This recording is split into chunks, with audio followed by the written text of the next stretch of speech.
In the news, we read, July 2023 is the hottest month ever recorded. People all over the globe are enduring the intense heat and desperately trying to find relief. World leaders expressed urgency in dealing with the effects of global warming, attributing the intense heat to climate change, and thus further pursuing the agenda of imposing restrictions on the citizens of the world to combat climate change. July 2023 is said to be the hottest month ever recorded in human history. The consequences are clear and they are tragic.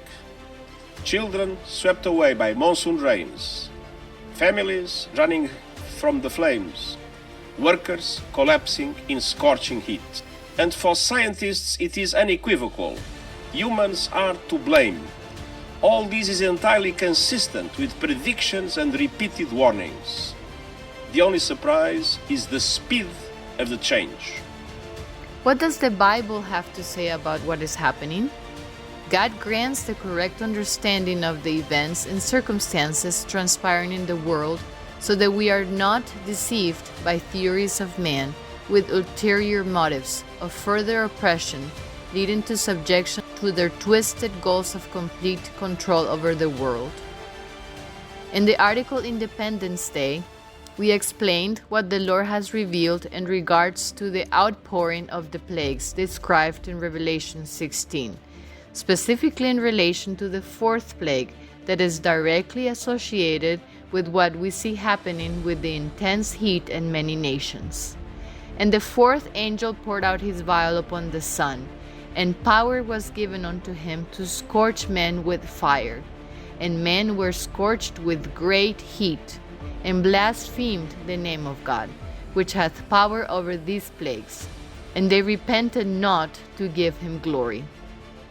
In the article, we introduce a fiery cometary actor, Comet C2023A2, which entered into the constellation of the Ship precisely on July 4th, 2023, when news headlines read, "This July 4 was hot, Earth's hottest day on record, in fact."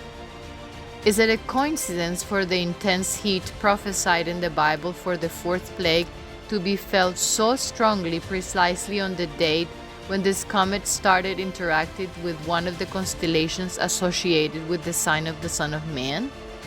It will be beneficial to understand what the Lord is revealing through his heavenly sign in connection to Bible prophecy. The ship depicted in the heavens that this comet entered can represent a state or nation in a political setting, and the church in the spiritual application. What are the organized churches promoting that is bringing upon the world the wrath of God? Are they leading people to repentance and forsaking of sins, or are they embracing what God calls abomination? Taking a look at news headlines again reveal what is happening to the so-called houses of worship. They are under the leadership of the all-seeing eye depicted on the ship constellation, worshiping the sun instead of leading people to the Sun of Righteousness revealed in the sign of the Son of Man. Jesus is inviting all faithful children, still members in organized churches that promote the image of the beast, to come out and to enter into his fold of truth. And I heard another voice from heaven saying, "Come out of her, my people, that ye be not partakers of her sins, and that ye receive not of her plagues." The leaders of the nations of the world are uniting in purpose to push the global goals of the climate change agenda. They describe what is happening to the weather in terms of what humanity must do to fix it, by taking into their own hands to determine what people can do or not, instead of repenting of their abominations and signing laws to push forth the woke ideology that tramples on the image of God that he established from the beginning of time. Also leading people to worship nature and the climate change goals instead of giving honor to the Creator, who is announcing the end of this world and giving the promise of the creation of a new earth free from sin. Don't be deceived into compromising your allegiance to God by allowing twisted ideologies to be part of your life.